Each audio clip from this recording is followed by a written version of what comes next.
notre tour, au nom du gouvernement de la République, à nous associer à cette très belle hommage, Madame la Présidente, et à entendre l'émotion et l'atmosphère de cet hémicycle. C'est un moment rare, fait d'humanité, de fraternité, que nous partageons, quelles que soient les histoires politiques de tout à chacun.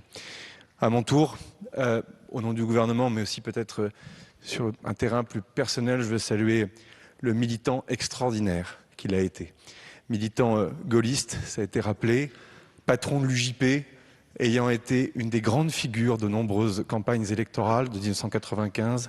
La victoire, évidemment, du président Chirac de nouveau en 2002, le grand serviteur qu'il a été auprès du président Nicolas Sarkozy, et cette volonté, effectivement, de devenir aussi le militant de son territoire, maire d'Annette, conseiller général d'Eure-et-Loir.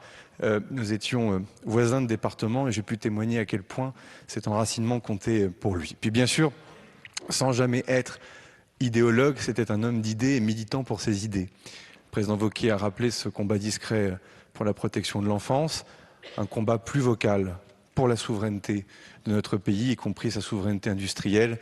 Et on lui doit au fond aussi d'avoir permis de faire bouger des lignes sur des dossiers compliqués, sur lesquels parfois la politique politicienne pouvait s'emparer d'un certain nombre de dossiers, mais sur lesquels il arrivait toujours au bon moment à lui donner l'envergure nationale que cela méritait, y compris en matière de défense nationale.